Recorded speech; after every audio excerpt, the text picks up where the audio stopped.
Olá, então voltamos para o nosso terceiro e último vídeo desse módulo, onde a gente vai focar especificamente em sistemas de primeira ordem. Tá? Então a gente vai trabalhar todo esse vídeo nesses sistemas que têm essa característica.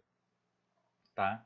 A sobre S mais A, sendo que A pode ser qualquer número real. Tá? Então a gente vai trabalhar com esse sisteminha. Quando a gente aplica uma entrada de grau nesse sistema, o que acontece? A gente fica com essa forma aqui, né, do nosso sistema. Considerando a forma padrão, né? Justamente a forma padrão S sobre S mais A. Tranquilo? Beleza. Como a gente viu, né, para ter essa saída unitária, né, para a gente tender a 1, é necessário que esse valor do A ele esteja aqui em cima. Por isso que ele é adotado como forma padrão, porque a nossa saída vai tender sempre a um degrau unitário. Tá? Então ele vai ficar bonitinho nesse formato aqui, com uma resposta forçada e uma resposta natural. E a gente consegue comparar diferentes sistemas de primeira ordem com diferentes As, com diferentes polos, e aí a gente consegue ver o que acontece, né? Comparar um do lado do outro de uma forma mais eficaz. Lá no final a gente vai ver quando a gente não tem um ganho unitário. Né? A gente também consegue fazer algumas manipulações para resolver esse problema.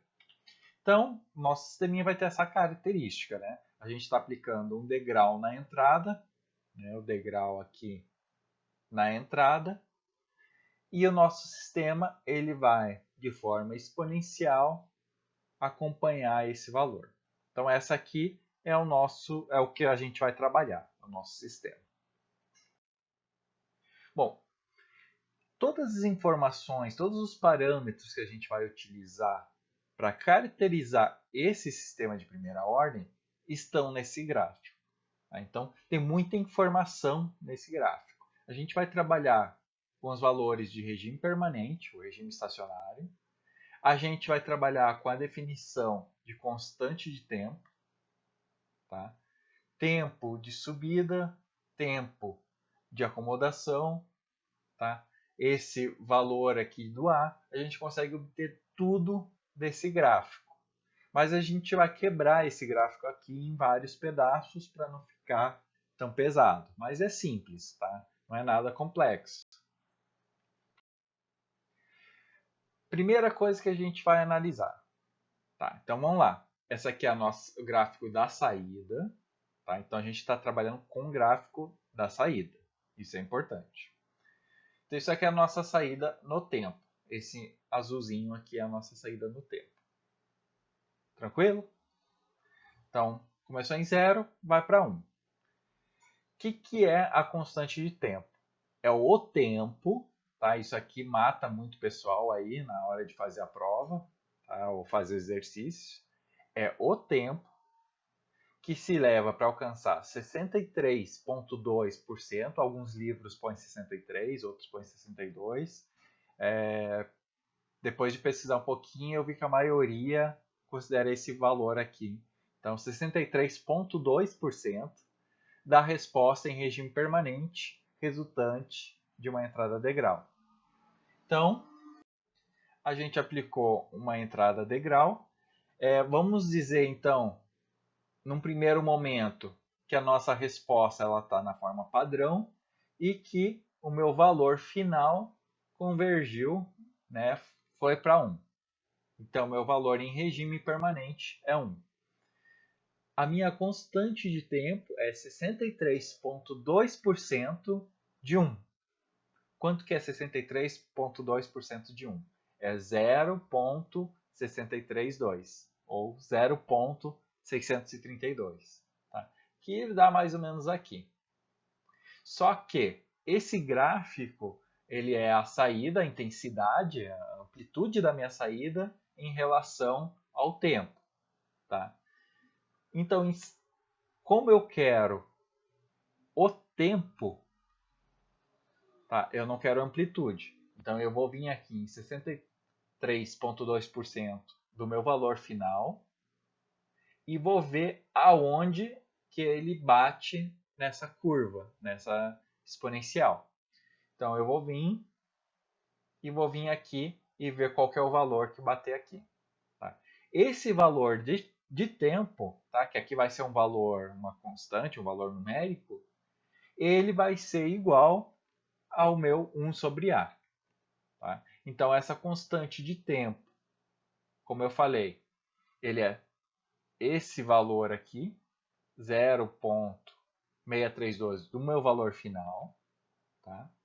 Vou ir lá, marco esse ponto, faço essa reflexão para baixo e posso dizer que esse valor que eu achei aqui, esse aqui vai ser o valor do TC, tá?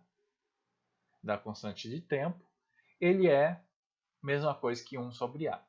Tá? Aqui no gráfico, ele já está em função de 1 sobre A, tá? Variando de 1 sobre A em 1 sobre A, mas a gente vai ter aqui um valor, esse eixo numérico. Então, esse eixo numérico vai me dar um valor do TC, onde eu acho o valor de A por essa relação. Tá? É bastante informação, mas vamos tentar absorver. Tá? Esse valor do A é aquele mesmo valor do A da função de transferência, onde eu tenho A sobre S mais A. Parece mágico, mas é isso mesmo.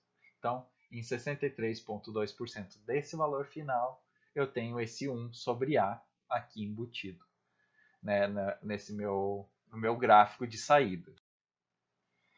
Outro parâmetro que a gente acaba utilizando, principalmente para avaliar esses sistemas, é o tempo de subida.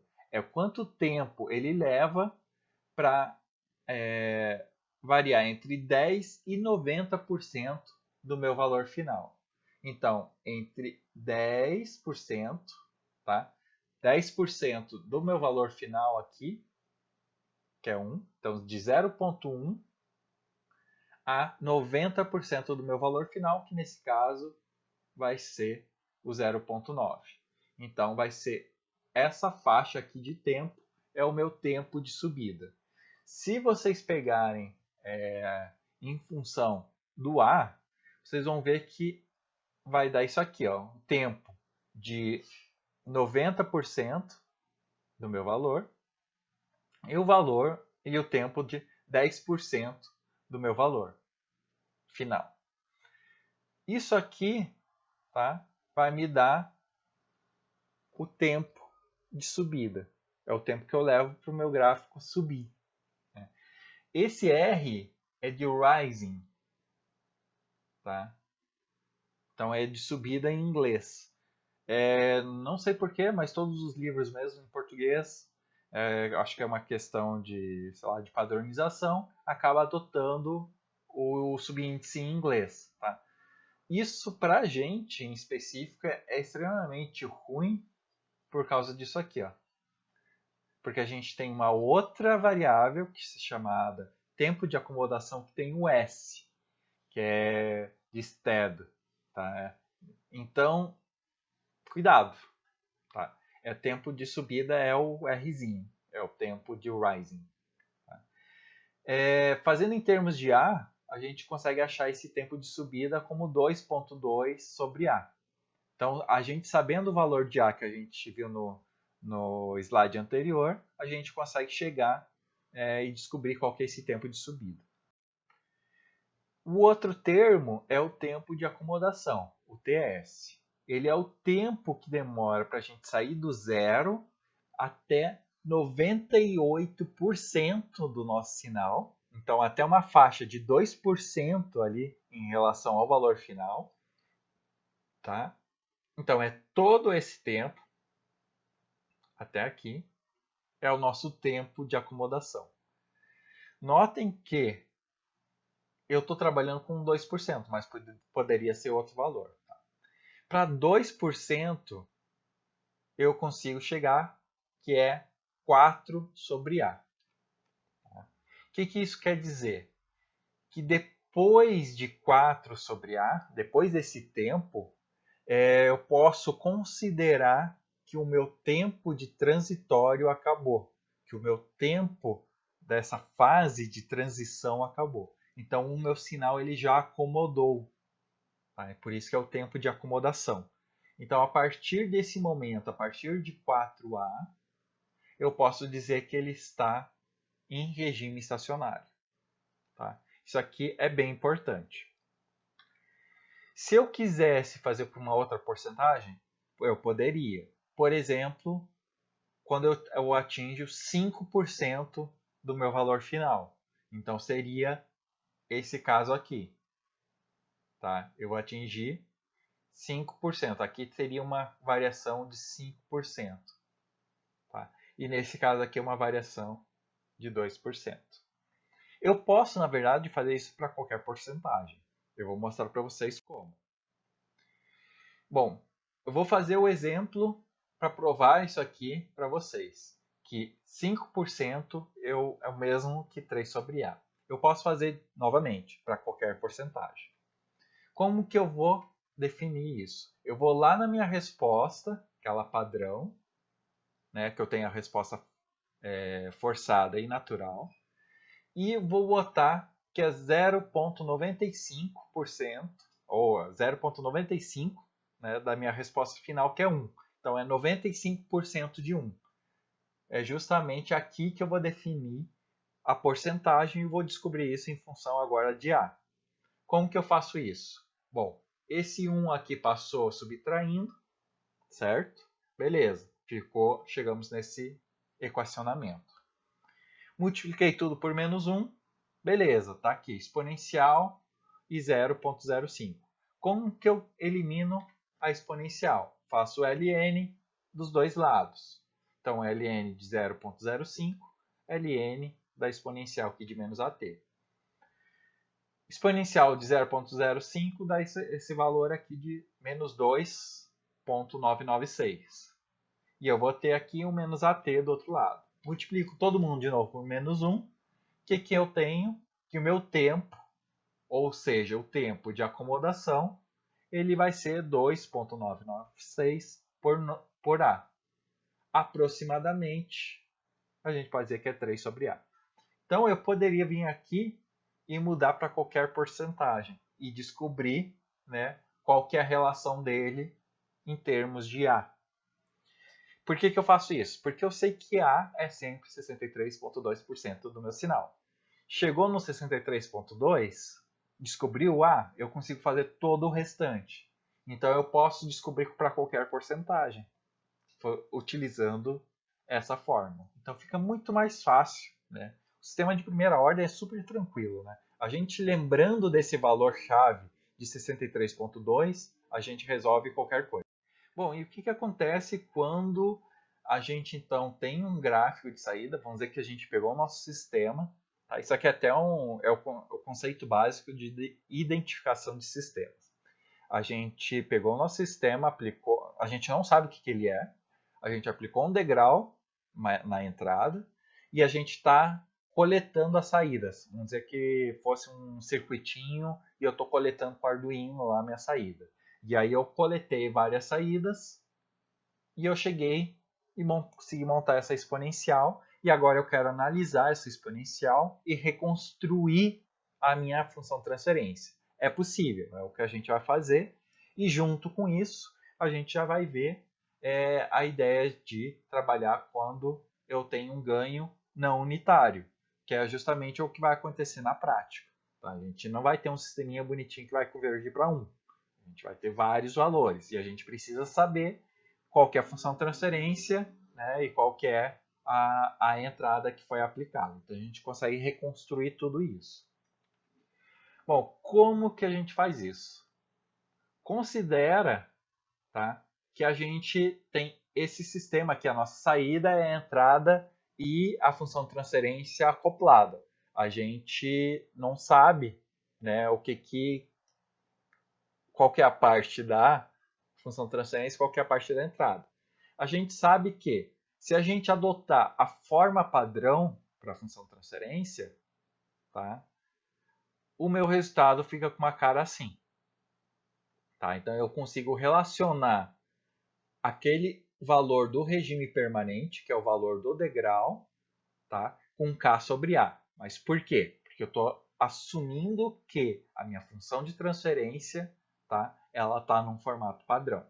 Então, uma primeira coisa que a gente está assumindo. Então, vamos lá.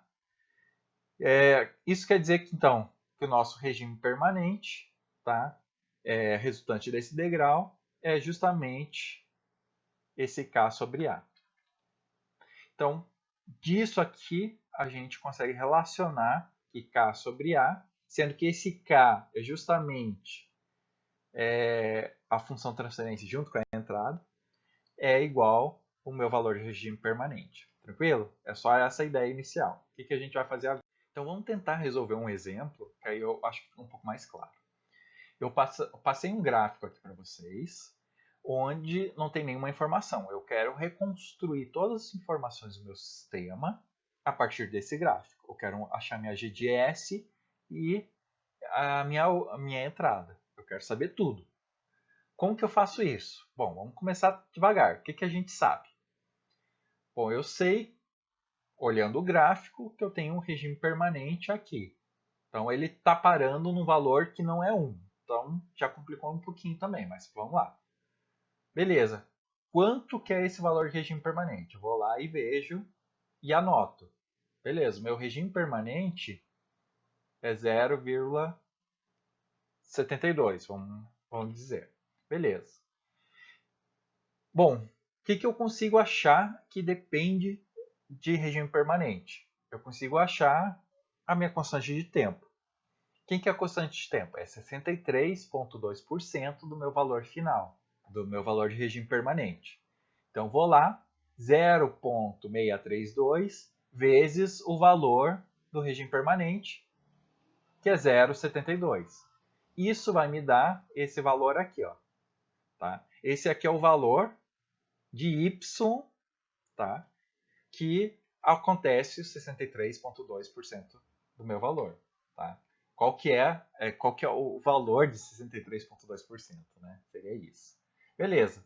Vejo isso, traço até a minha curva e traço uma reta vertical para ver qual que é o valor desse tempo. Tá? Por quê? Eu quero o tempo, né, que acontece 63,2% do valor. Eu vou continuar falando 63,2% durante todo o vídeo para ver se entra na cabeça de vocês, tá? Porque o pessoal vive confundindo esse valor. Então, 63,2% do valor. O que a gente vai fazer? Traçou esse valor, a gente vê aqui quanto 63,2%, né, foi, e descobrimos que o valor do tempo é 0,15. Tranquilo. Com essa constante de tempo, já é o primeiro passo. Por quê? Agora eu consigo achar o valor de A. Então, limpando e começando de novo, né, quem que é o valor do A? É justamente a inversa dessa constante de tempo. Então, o que ele é? 6,6666, né? Mas trabalhando aqui com 3 casas, aproximadamente 6,667. Tranquilo? Então, a gente achou a constante de tempo e achou o A. Beleza. Se eu achei o A, eu já consigo saber bastante coisa. Tá? Por quê? Com o A, eu sei que a minha função de transferência vai ser S mais 6,667. Legal, né? Tranquilo. Mas espera aí. Isso aqui é a minha função de transferência. Eu preciso saber qual que é isso aqui, ó. Eu quero saber a função de transferência junto com a minha entrada.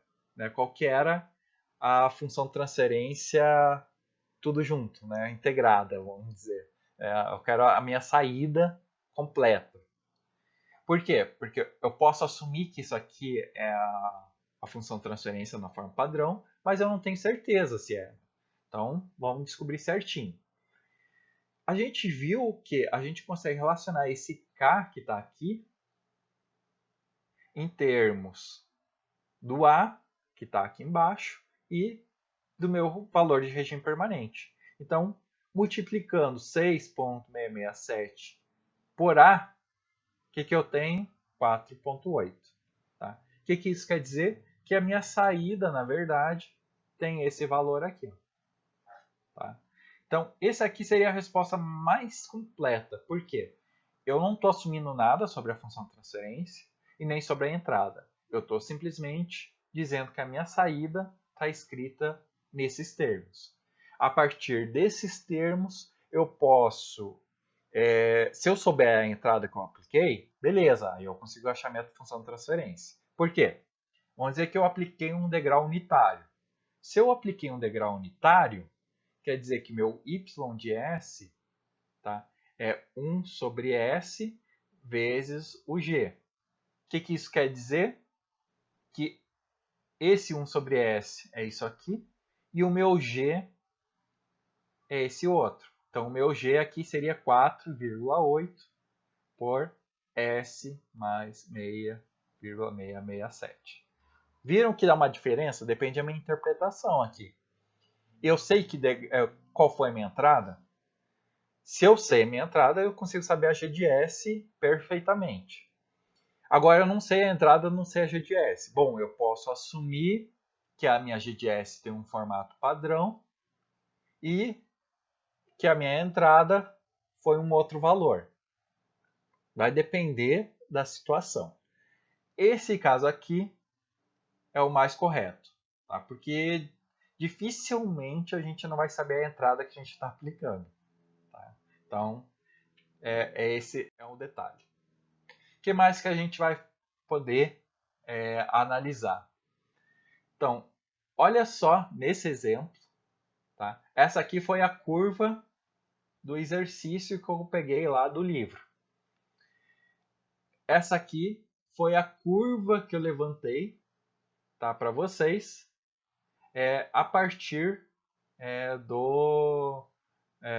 desses resultados que a gente acabou de fazer. 6,667, 0,72, 0,72. Vocês conseguem ver a diferença entre os resultados? Ó, aqui é 0,7. Ele está indo para 0,72. Dá para ver que, passando aqui umas linhas para você auxiliar a visualização, eu alinhei aqui perfeitamente os dois gráficos. Notem que os pontos são exatamente os mesmos. É só para mostrar para vocês que todo esse cálculo que a gente fez não foi inútil, realmente ele funciona. A gente consegue fazer identificação e montar uma GDS dessa forma. Então, isso aqui é o primeiro passo, uma primeira noção de identificação de sistemas, né, que é justamente levantar a GDS através de um gráfico. Mas vamos complicar um pouquinho. Vamos dizer que eu cheguei naquela saída ali, mas eu quero saber qual foi a entrada se eu tenho uma GDS padrão. Então, o que eu quero saber? Eu quero saber para uma GDS padrão, né, na forma padrão, qual foi o valor que eu coloquei aqui na entrada para me dar aquela saída. Tá? Eu quero dizer, não, eu sei que minha função de transferência é essa e eu quero descobrir quem foi que alterou, né, e para qual valor que eles alteraram a entrada, porque não está dando mais um. Então vamos lá e vamos descobrir qual é o valor que está sendo aplicado na entrada. Nada mais é, né, do que a gente simplesmente descobrir qual que é o valor dessa entrada, né, desse ganho aqui da entrada, que multiplicado por 6,667 me dá o 4,8. Né? Seria isso. Então, se a gente for lá e passar dividindo aqui, a gente vai descobrir que é o próprio 0,72. Né? Então, se eu fizer a GDS padrão vezes 0,72, me dá aquela resposta. É coincidência? Não muito, né? Porque a gente viu que, dependendo se a nossa função de transferência está na forma padrão, a entrada que a gente aplica lá, né, a nossa entrada degrau, como a gente estava trabalhando com degrau unitário, a nossa resposta ia para 1. Como a gente não está indo para 1, o que está acontecendo? Quer dizer que eu botei um ganho aqui que é diferente de 1 na minha entrada. E a minha saída está indo para esse valor. Então, dá um nó, né, na cabeça, mas é justamente só para mostrar para vocês que tem várias possibilidades. Né?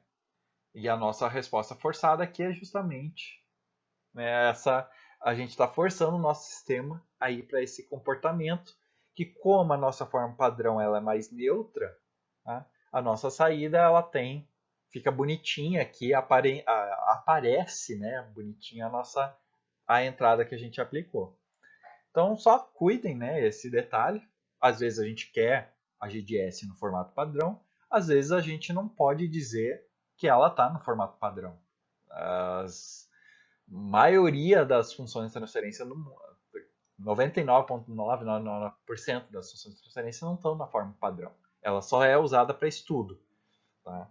O que vai acontecer é isso aqui. É o caso que a gente falou antes. Eu apliquei uma entrada unitária, tá? 1 sobre S, e o que aparecer aqui, na verdade, é a minha função de transferência.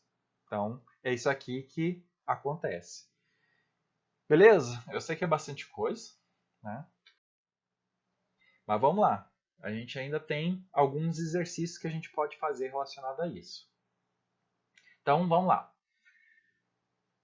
Passei um gráfico para vocês, tá? Mesmo exercício. Agora eu estou pedindo tudo isso aqui. Tá?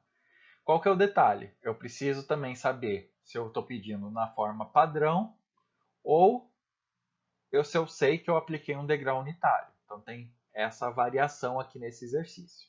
Mas vamos lá. Primeira coisa, identifico a minha resposta em regime permanente. Opa, vi lá no meu gráfico, sei que o regime permanente é 2. Bom, regime permanente 2, beleza.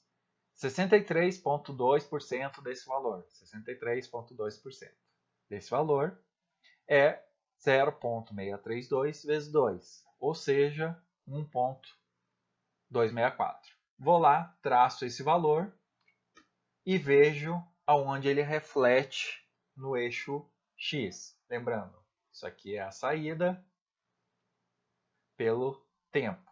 E eu quero descobrir o tempo. Beleza. Achei o meu valor, minha constante de tempo, de 0,10. Beleza. E agora? Bom, agora eu sei que meu A é a inversa disso. Beleza. Então eu já sei o meu A. Tá. Agora com o A, o que eu consigo saber? Eu consigo saber o meu tempo de acomodação, meu TS. Como eu falei, quando eu não ponho aqui, assumo por padrão, que é o de 2%. Eu sei a fórmula, é 4 sobre A. Então vou lá, substituo 4 sobre 10, 0,4. Tranquilo. 0,4 está aqui. Então, isso aqui é quando eu atinjo 2% do meu valor final, tá? Em 0,4. O que é o meu tempo de subida? Meu tempo de subida é justamente a variação entre 10% do meu valor final a 90% do meu valor final. Quando que acontece isso? Acontece justamente nessa faixa de tempo de 2,2 sobre A, ou seja, 0,22 segundos. Se vocês pausarem e contar as casinhas aqui dos quadradinhos, né, vocês vão ver que vai dar aproximadamente 0,22 nesse intervalo. Beleza, tenho meu tempo de acomodação, tenho meu tempo de subida. Tá, agora guardei esses valores, assumindo uma GDS padrão, tá? Nesse formatinho aqui. Quer dizer que isso aqui me deixa ela neutra, né? Ela não afeta meu resultado. Isso quer dizer que para o meu regime permanente está indo para 2, quer dizer que a minha entrada está com um valor de 2. Então, quem que é o meu valor, né, de ys? É isso aqui. Só fiz de outro caminho, tá? Mas é a mesma coisa que a gente tem feito. Né? A gente consegue calcular aquele k, da mesma coisa, né? K sobre A igual ao regime permanente, sendo que o A é 10, nosso regime permanente é 2, dá 20. Então seria aquele K que está aqui. Perfeito. Tá? Beleza, eu cheguei nisso, tá? A partir de outro caminho, né? Assumindo a forma padrão e assumindo já que isso aqui tem de ir para o regime permanente, foi um jeito. Posso fazer daquele outro jeito, né? Achando K sobre A igual ao regime permanente. E a partir daqui, chegar na G de S e na U. Tá? Como eu falei, tudo depende do que? Se a gente está considerando a função de transferência na forma padrão ou uma entrada unitária. Não pode ser as duas coisas. Se fosse as duas coisas, estaria indo para 1. Se não está indo para 1, ou é um ou é outro. Então, vamos continuar assumindo aqui que a nossa G de S está no formato padrão. Qual que seria a minha y de t? Seria a transformada inversa dessa saída, que é justamente, vai aparecer um 2, um degrau de 2, menos uma exponencial aqui com valor de menos 10. Se vocês pegar e plotar isso aqui, vocês vão ter exatamente esse gráfico. Então, notem, a gente não precisou de nenhum parâmetro conhecer nada sobre o sistema. Isso aqui podia ser um sistema térmico, podia ser um sistema hidráulico, desde que ele tenha um comportamento com uma equação de primeiro grau. A gente viu que vários têm esse comportamento, inclusive, né? A gente consegue levantar uma GDS. Então, a gente consegue coletar informações de um sistema simplesmente aplicando uma entrada degrau, a gente consegue descobrir qual que é o polo daquele sistema e trabalhar em cima disso. Isso aqui é mágico. O que mais que a gente pode fazer? Bom, eu posso passar uma GDS para vocês e pedir os parâmetros. Eu quero saber qual que é o A, quero saber qual que é o valor de regime permanente, quero tempo de subida, tempo de acomodação. Eu quero descobrir quais são esses parâmetros. Eu quero estudar essa G, eu quero saber quanto tempo leva para ela, quando eu aplicar um degrau, quanto tempo leva para ela chegar naquele valor final. Então, como que eu faço isso? Bom, usando essas fórmulas. Então, primeira coisa, o A. Quem que é o A? É justamente está na forma padrão. 8. Bom, se eu sei que tem o 8 ali, detalhe, né? Eu estou assumindo um degrau unitário. O que isso quer dizer? Que a minha y de S é 1 sobre S vezes 8 sobre S mais 8. É importante, né? A gente está estudando a resposta no tempo. Para ter uma resposta no tempo, a gente tem que ter uma entrada, né, sendo aplicada na nossa função de transferência para a gente ter uma resposta. Senão a gente não tem resposta. Né? Se a gente estivesse estudando a GDS direto, a gente estaria estudando, por exemplo, uma resposta a um impulso, que aí dá a nossa própria GDS, mas não é o caso. Então a gente está aplicando degrau, tá? E a gente chega nisso aqui. Beleza, quem que é o A? É o 8. A minha constante de tempo é 1 sobre A. Então eu sei que esse valor é de 0,125. Feito isso, com o valor de A e com a minha constante de tempo, eu consigo achar todo o resto, né? Não precisa nem pensar muito. Vamos lá. Quem que é o meu TS? Meu tempo de acomodação é 4 sobre A. Quem que é A? 8. Então, 4 sobre 8, 0,5. Quem que é o meu tempo de subida? 2,2 sobre A. Quem que é o valor? 0,275. Bom, a minha função de transferência, né? A minha resposta, ela tem esse formato aqui, não é? Bom, agora eu posso fazer aquela relação. O K quando eu fiz isso aqui, o meu K ele está valendo 8. Meu A está valendo 8. Mas peraí, a relação de K sobre A me dava o valor de regime permanente. Opa, então o valor de regime permanente é 8 sobre 8. Se eu tivesse algum valor diferente aqui, né, tanto no A quanto no K, eu saberia também o meu valor de regime permanente pela relação entre esses dois. Tranquilo? Então, eu sei que meu valor convergiu para 1. Então, notem que a gente consegue descobrir todos esses parâmetros e sabendo esses parâmetros a gente consegue, inclusive, sabendo o formato que uma resposta de primeiro grau tem, a gente consegue montar o equacionamento de forma bem tranquila. Outra informação importante, lembra que a gente falou do polo dominante? Então, muitas vezes, quando a gente tem um sistema muito complexo, às vezes o polo dominante é só só um polo. Tá?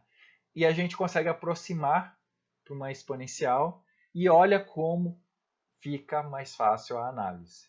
Então, a gente não precisa fazer aquelas Laplaces inversas enormes se a gente notar que dá para simplificar para um sistema de primeira ordem ou no próximo vídeo, né, no próximo módulo, para um sistema de segunda ordem. Então, chegamos no final desse módulo, né, a gente viu bastante coisa. Ele acaba sendo um pouco mais teórico, tem alguns exercícios que são parecidos com o que a gente fez. Tá? É justamente identificar um gráfico ou saber as características da nossa GDS, justamente na hora que a gente aplica um degrau unitário e faz todas aquelas fórmulas para levantar os parâmetros. Aqui na disciplina, a gente só vai estudar os parâmetros. Né? A gente quer levantar eles. Numa disciplina futura, em realimentados, ou para quem estiver de fora fazendo outras, o que a gente vai fazer lá para frente? A gente vai tentar ajeitar esses parâmetros e modificar a nossa GDS, né, para que ela atinja aqueles parâmetros. Então, às vezes a gente identificou, bom, ela está acomodando em 5 segundos, mas eu não quero que ela acomode em 5 segundos. Eu quero colocar alguma coisa que faça ela acomodar em 2 segundos. Eu preciso ter uma resposta mais rápida. Então, eu vou usar esses parâmetros, essas avaliações que a gente está estudando agora, né? Essas análises, para quantificar né, com o desempenho das nossas saídas e tentar achar um controle que atenda esses critérios de desempenho. Mas isso para outra disciplina. Aqui a gente só quer achar, só quer se acostumar com esses parâmetros. Bom, resumindo então tudo que a gente viu nesse módulo. A gente viu as principais características da resposta no tempo e a questão dos polos e zeros, tá? X, bolinha, não esqueçam. A gente viu que os polos, só olhando os polos, a gente consegue identificar mais ou menos o que está acontecendo com o sistema, o que vai acontecer com a resposta daquele sistema. Isso também é bem legal. Demonstramos a ideia do polo dominante. Então, a gente às vezes pode simplificar, não vai ser muito comum, mas às vezes pode acontecer da gente trabalhar com o polo dominante para fugir de um sistema mais complexo. E que se a nosso polo der positivo, né, ferrou, para não dizer outra palavra. Então a gente não quer ter polo positivo de jeito nenhum. A gente quer fugir desses polos positivos sempre que der. Tranquilo. A gente trabalhou com a função de primeira ordem, né, com a nossa sisteminha de primeira ordem. Super tranquilo, as fórmulas dadas, né, tranquilamente. A gente consegue mexer com esses parâmetros, identificar esses parâmetros facilmente, ainda mais agora que é com consulta, né, de certa forma, não tem problema de confundir fórmulas, de confundir os subíndices, né? É só lembrar ou assistir novamente o vídeo. E que a gente consegue, né, através da resposta, obter a nossa função de transferência. Então, tudo isso que a gente fez foi uma introdução, foi uma abordagem também para o sistema de primeira ordem, e na próxima a gente vai começar a ver os de segunda ordem mais a fundo. A gente teve uma pincelada bem de leve, mas a gente vai entrar mais a fundo no de segunda ordem. Segunda ordem já não é tão tranquilo, mas tem também a mesma ideia. Achar os parâmetros, só que os parâmetros às vezes são um pouquinho mais complexos. Tá? Mas também não é aquela coisa. Né? Então a gente encerra por aqui e até o próximo módulo.